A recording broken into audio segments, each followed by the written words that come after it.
네, 반갑습니다. 저는 스마트 팩토리 연구소의 정일용 소장입니다.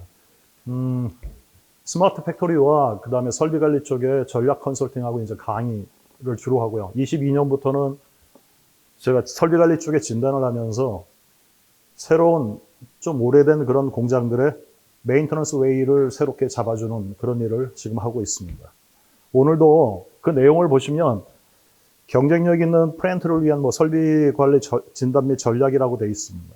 솔직히 스마트 팩토리라든지 디지털 트랜스포메이션 하지만 스마트 팩토리와 DT의 차이도 잘 모르잖아요. 왜 스마트 팩토리라고 하다가 왜 DT로 가는지 이런 부분들은 솔직히 기본적인 사항인데도 솔직히 잘 몰라요. 왜? 우리는 남들 하니까 하는 게 정말 많거든요. 가장 중요한 건 뭐냐면 경쟁력이라는 건데 스마트 팩토리라는 그 자체는 뭐예요? 기술 변화로 공장의 경쟁력을 높이는 거고 디지털 트랜스포메이션은 솔직히 스마트 팩토리에 제약이 너무 많아요. 제한점이 있고 왜 환경 변화나 기술 변화가 심하다 보니까 그러다 보니까 공장이 아니라 기업 차원에서 전략적인 변화로 경쟁력을 높이는 게 타겟이에요. 그러다 보니까 이제 DT를 쓰다가 테크놀로지라는 그런 좀 식상한 사람들이 야, 그 트랜스를 X로 쓰자 해서 DX를 많이 쓰잖아요, 요즘. 그 일환으로 저는 이제 경쟁력 있는 플랜트를 만들기 위한 설비 관리 전략을 말씀드리겠습니다. 플랜트라는 그 자체는 5가지 밸류 체인이 돌아가고 있어요. 뭐예요? 생산, 품질, 설비, 물류, 환경 안전. 이게 5가지가 톱니바퀴로 돌아가다 보니까 뭐 하나 찐빠가 나면 공장은 셧다운 되게 돼 있어요. 그게 플랜트예요. 플랜트는 특히 장치, 설비가 위주예요. 운전의 모든 곳에. 그런데도 불구하고 우리는 설비 관리는 그 자체는 공장이 세워지는 그 순간부터 생산 위주로 돌아가다 보니까 인식이 굉장히 떨어져 있어요. 설비 관리라는 인식이 너무 떨어져 있어요. 그러다 보니까 공장의 수명만큼 전략과 체계가 노후화되어 있는 게 지금 우리의 현실이에요. 그런데 어떻게 되어 있어요? 사람들까지 지금 건설붐에 들어왔던 사람들이 우르르 쏟아져 나가고 있어요. 그러다 보니까 지금 위기 중에 위기인데도 불구하고 별로 그렇게 설비관리 진단 별로 신경 안 쓰고 설비관리에 대한 그런 수준이나 체계를 잡아가지고 정말 경쟁력을 높인 왜 설비관리 잡아야지만 뭐가 돼요? 생산의 유지가 되거든요. 설비관리의 목적이 무엇이냐면 하나예요. 지속경영이에요. 지속경영이 뭐예요? 공장으로 따지면 지속운전이에요. 지속운전을 위해서 설비관리가 무엇을 하는 겁니까? 설비의 기능을 유지시켜주는 거거든요. 그런데 그 기능을 유지하는 걸 방해하는 게 뭐예요? 고장이나 열화예요. 그래서 고장이나 열화를 우리가 제거하기 위해서 뭐 합니까? 보존활동을 하거든요. 그런데 우리가 보존활동 잘하고 있어요? 공장에서 오신 분들 잘하고 있다고 생각해요. 하지만 보존활동을 잘하면, 특히 예방보존을 잘하면 무엇이 없어집니까? 고장이나 잦은 점검이나 이런 것들이 줄어야 돼요. 그리고 결과적으로 정비 비용이 줄어야 돼요. 그런데 정말 그래요? 안 그렇거든요. 왜? 그것이 우리의 지금 현실적인 문제예요.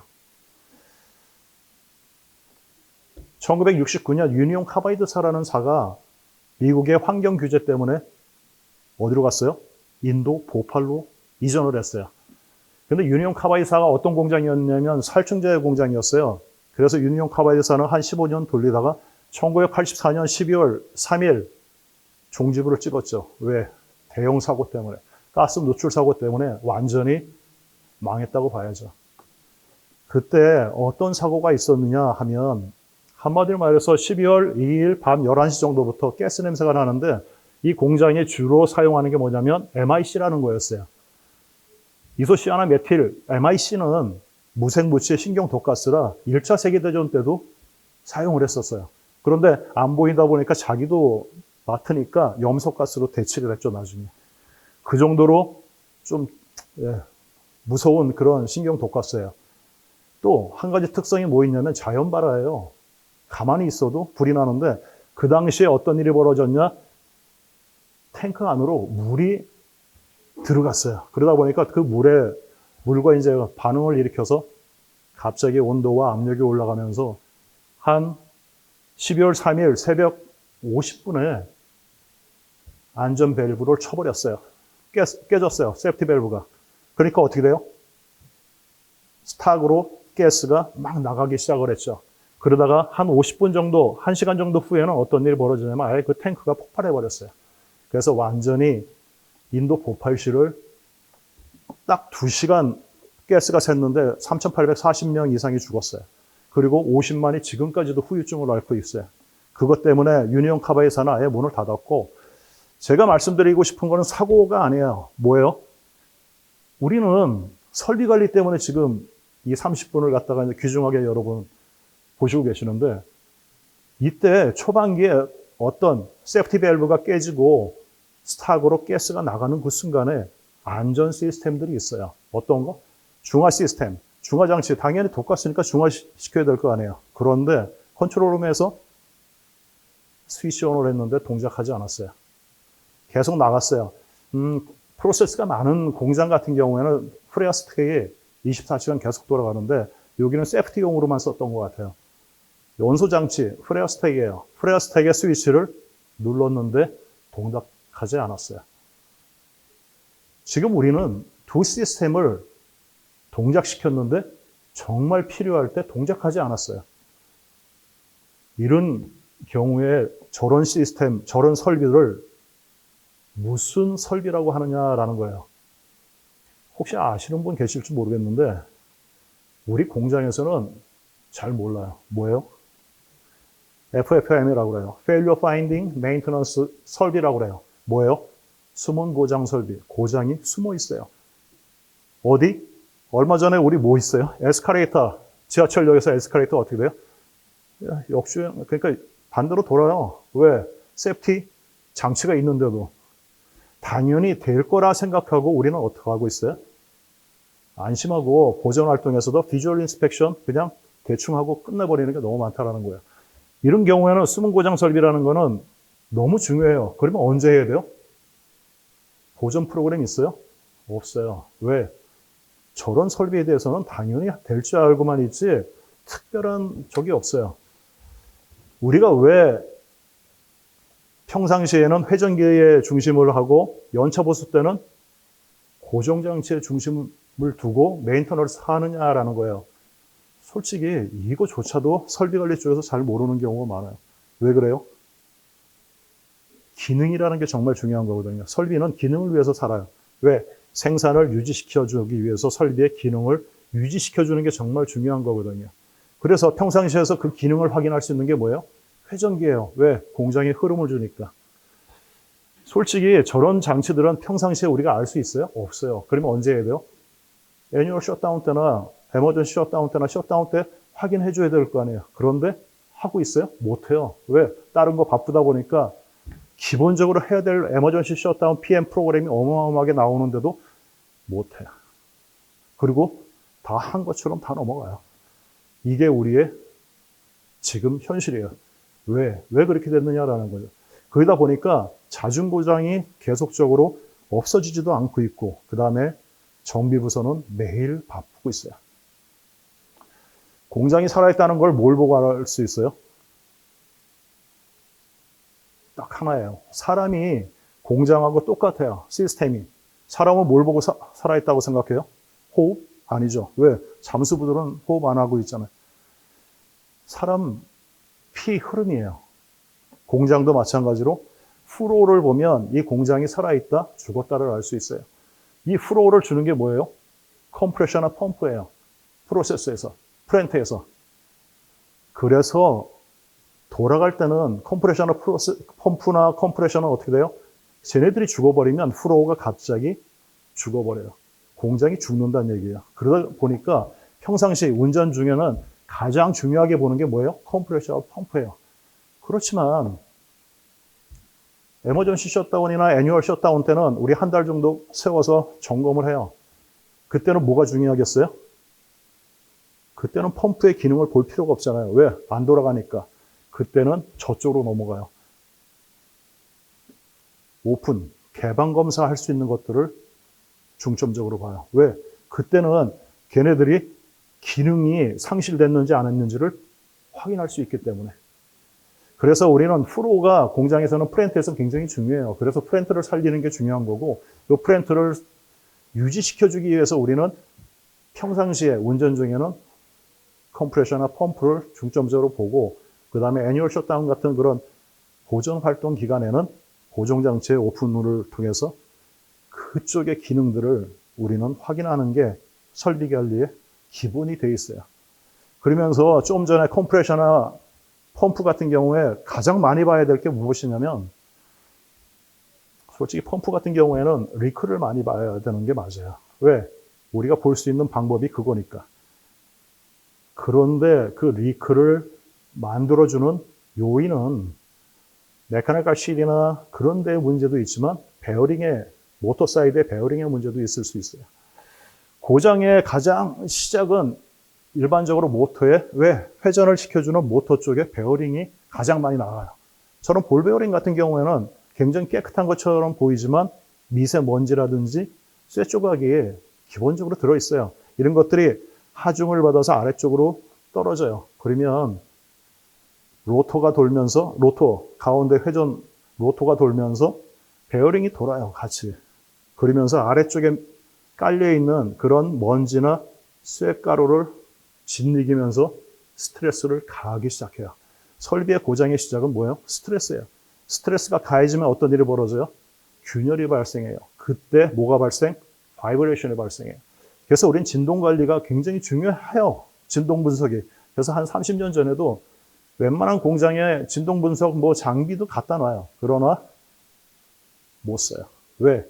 주파수 분석이 그때는 어려웠어요. 지금은 처방전 버전이라고 해서 프로그램만 갖다 놓으면 지가 알아서 처방 다 해줘요. 지금 전방 앞쪽에 베어링이 이상하니까 한 달 내에 보십시오까지라고 나와요.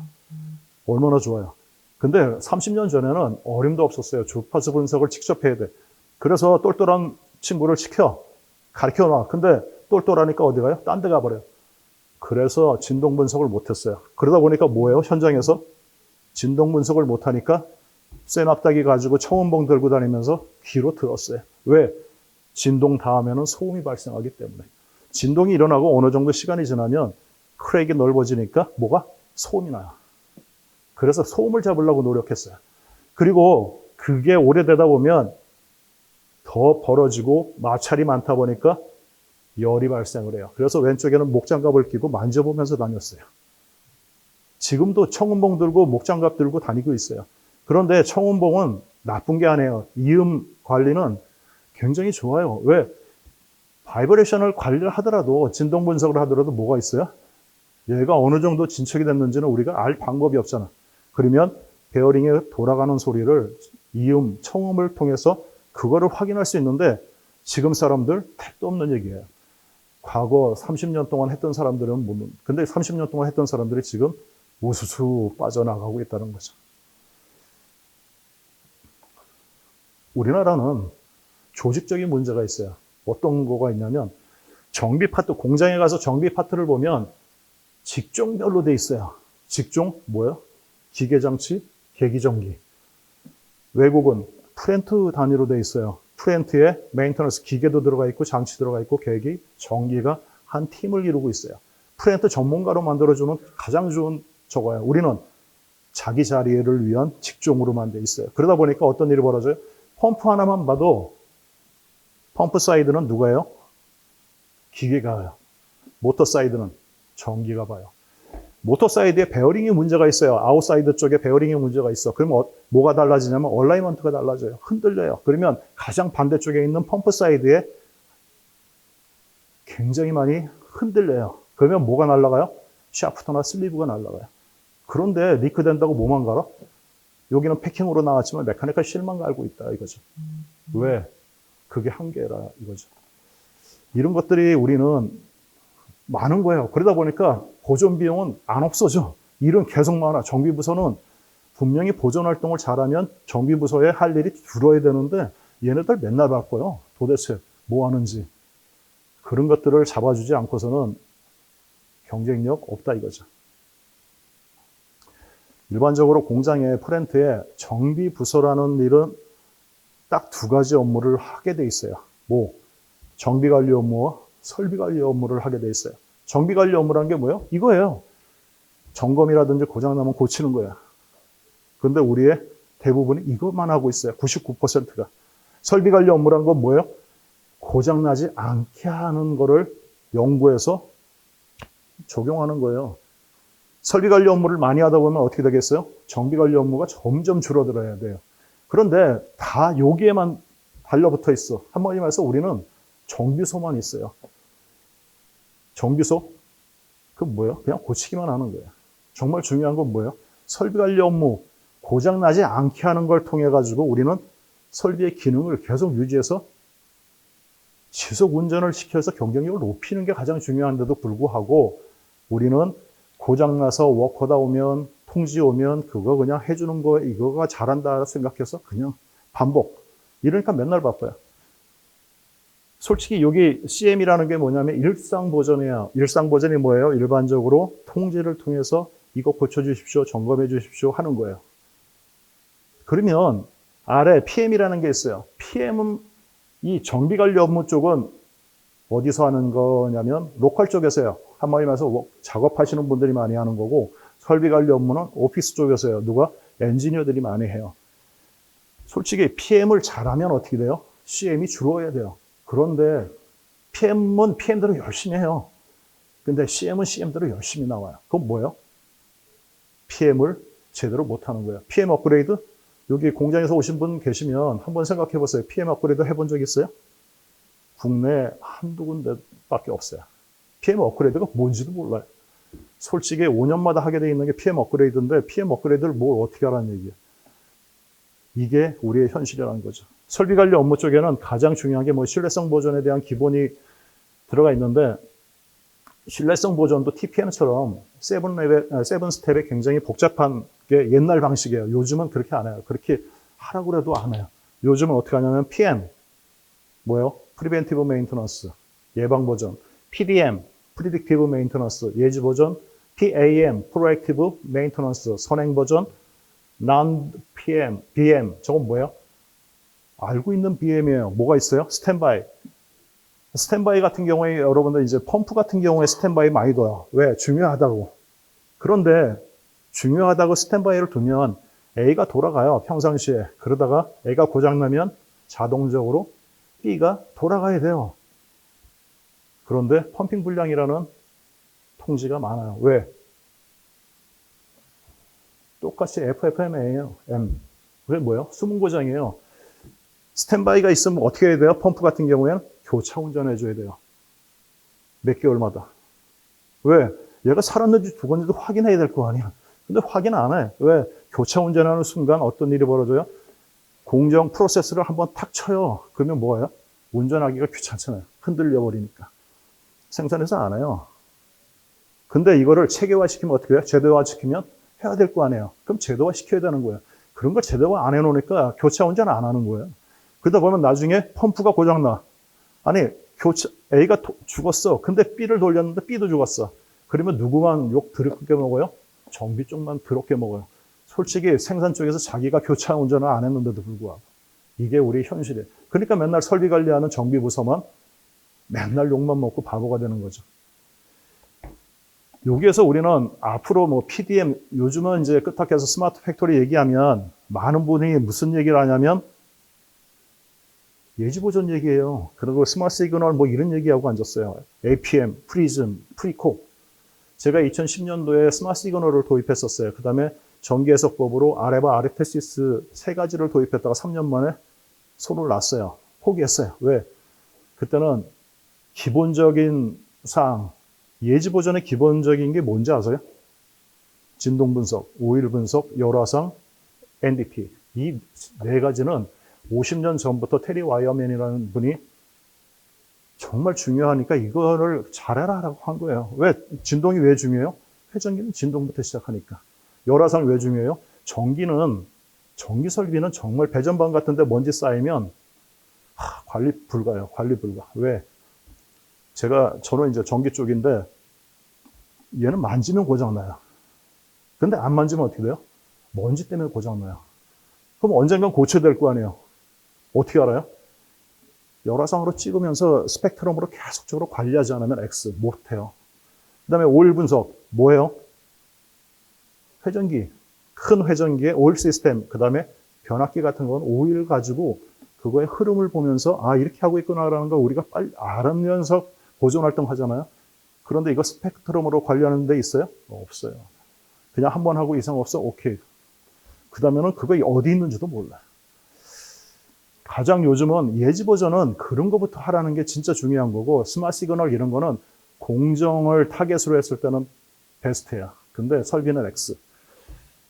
요즘은 가장 이제 신경 써서 제가 진단을 코롱 인더스트리는 제조업 12개 다 했어요. 그 다음에 LG 에너지 솔루션은 해외 사업장하고 그 다음 한 16개 공장을 지금 1년 반 동안 했는데, 요즘은 PAM 쪽에 가장 신경을 많이 쓰고 있어요. PAM 뭐야? 선행 버전. 일반적으로 예방 버전, 그 PM의 업그레이드는 이런 게 있는데, 이건 나중에 자료를 받으시면 한번 보세요. 선행 버전은, 예지 버전도 이거 나중에 보세요. 왜냐면 이 고정 방식도 제대로 못하면서 스마트 시그널 하는 공장은 해보세요. 데이터 없어서 IoT부터 시작해야 돼. 한마디 말해서 뭔지도 모르고, 예지 버전 스마트 시그널 놓으면 모든 설비를 이제 예지 버전 할 것 같지 0.01%도 못하고 있어요. 그거 가지고는 택도 없는 얘기예요. 그래서 걔는 프로세스를 관리하는 건 맞아요. 고장을 관리하기에는 베스트예요. 그렇지만 설비는 X. 그래서 이것도 패스. 그 다음에 선행 버전에 대해서 잠깐 말씀을 드리면, 선행 버전으로 가장 요즘 신경 쓰이는 게 뭐냐? 1960년대에 예방 버전이라는 프로그램이 없었어요.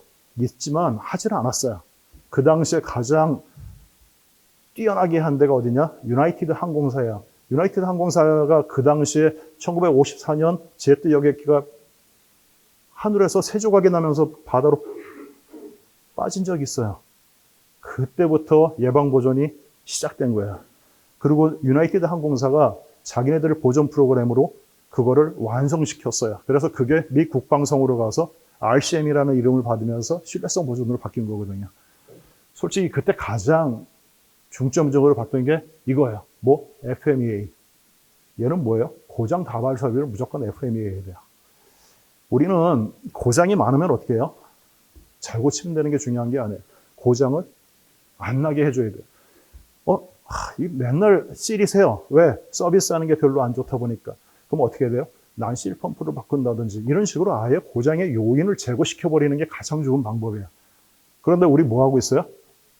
그거 열심히 해요. 왜? 우리 스펙이 그거라고. 스펙이 안 맞으면 스펙을 바꿔야지. 그게 변경 관리 아니에요? 그런 것들이 우리한테 고장이 많은 설비는 무조건 FME를 통해서 어떻게 하라? 고장을 제거해 주는 게 가장 좋은 거고, 또 한 가지, 스타트업이나 그런 것들이 많은 것들은 RCA라는 근본원인 분석의 하이라키를 통해서 사전에 만들어 놓는 걸 요즘 많이 추천하고 있고 가이드해 줘요. 왜? 지금 경험자들이 많이 빠져나가고 있어요. 건설붐으로 시작됐던 그때 1985년부터 95년 사이에 들어왔던 사람들이 한 50% 이상이 앞으로 2030년까지 싹 빠져요. 지금도 많이 빠져나갔어요. 2018년부터. 그럼 어떻게 돼요? 우리 경험과 지식이 완전히 날아갔어요. 그럼 뭘로 해요? 할 방법이 없어요. 그래서 요즘 신입사원들 교육을 좀 오래 시켜요.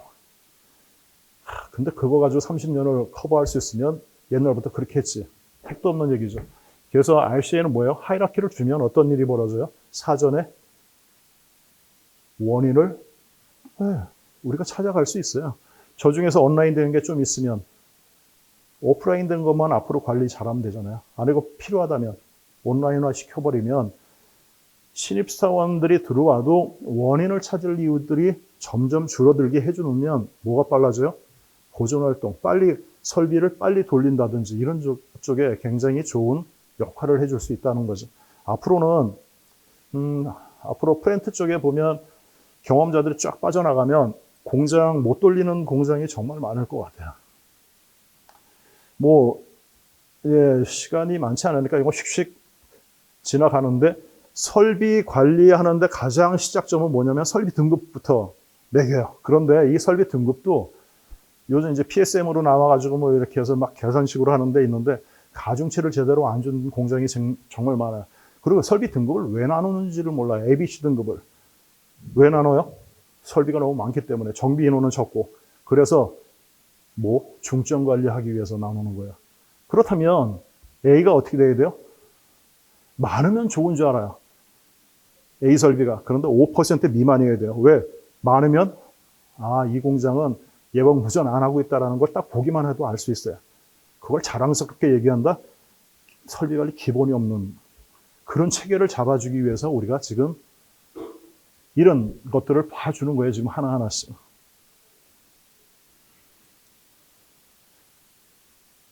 진단. 그래서 지금까지 얘기한 것들에 대한 얘기들을 진단을 통해서 어떻게 한다? 들춰내서 우리의 메인터넌스 웨이를 만들어 가는 게 정말 중요한 거예요. 공장 수명만큼 뭐가 노후화됐다고 그랬어요? 설비관리 전략과 정책이, 체계가 노후화되어 있어요. 지금. 그거를 새로운 솔루션, 신기술 갖다 놓으면 어떻게 돼요? 사람과 프로세스가 없으면 얘네들이 제대로 서 있지 못하면 아무리 좋은 기술 갖다 놓으면 뭐예요? 얘 몇 년 안 있다가 사라져버려요. 체계화 안 돼, 제도화 안 시키면 어떻게 돼요? 지속하지 못해요. 그런데 문제는 이 기술을 운영할 수 있는 사람은 있어야 될 거 아니에요? 별로 없어요. 키워야 될 거 아니에요? 한 신입사원들 한 5, 6년 키우잖아요? 그 기간 동안 어떻게 할 거냐라는 거죠. 그래서 우리는 알아야 되겠다라는 얘기를 해야 되는 거고, 그래서 요거는 이제 좀 전에 그래서 지금 보면 이런 식으로 요즘은 사람 중심, 그 다음에 기술 중심, 제도 중심 이 세 가지를 경쟁력의 가장 중심으로 봐요. 그래서 기술만 하는 건 X, 체계와 제도와 사람까지 같이 이렇게 밸런스 있게 올리는 거를 굉장히 봐줘야 된다라는 거예요. 그래서 2022년도에 이런 방법론을 만들었는데 이 방법론을 하다 보니까 너무 오래 시간 걸리면 안 해요. 왜? 진단은 짧게. 왜? 수행이 더 중요하잖아요. 하지 않을 진단을 할 필요가 있어요? 돈 들여서? 없어요. 그래서 진단 방법론을 굉장히 줄였어요. 보통 한 공장에 한 2, 3일이면 할 수 있는 다이나믹 타겟팅 샘플링 방식이라는 것을 통해서 지금 하고 있어요. 그래서 왜? 경쟁력을 갖기 위해서 우리가 사람, 기술, 제도를 다시 한번 본다라는 거죠. 나중에 그 QR코드로 자료를 받으시면 이 질문을 한번 쭉 보시면 우리가 과연 경쟁력 있는 설비 관리하고 있는지를 보실 수 있을 것 같아요. 여기서 한 가지만 딱 보면 아래에서 세 번째, 고장의 70%를 예방할 수 있는 방법이 있어요. 뭐냐면 기본 조건의 정비와 사용 조건의 준수라는 게 있어요. 그런데 이것조차 우리는 안 하고 있다는 거예요. 왜? TPM 엄청 얘기해요. TPM 어디서 나왔어요?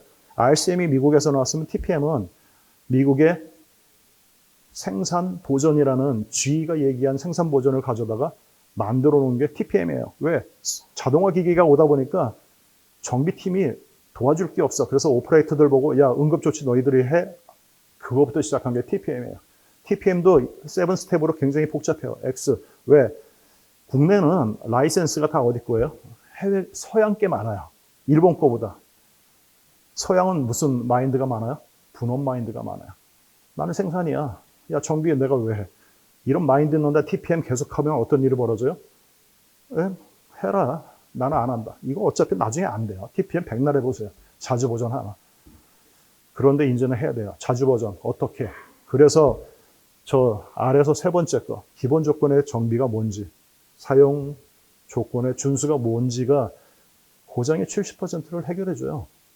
그게 무엇일까? 그런 것들이 진단을 통해서 우리의 수준, 지피지기는 100점 불태. 한마디만 해서 경쟁을 해서 우리는 뭐 해야 돼요? 앞으로 10년 후에도 이겨야 될 거 아니에요? 그게 스마트 팩토리나 DT의 기본이에요. 베이스. 5가지 밸류 체인 중에 오늘은 설비관리 쪽에 대해서 말씀드렸습니다. 네, 여기까지 말씀드리겠습니다.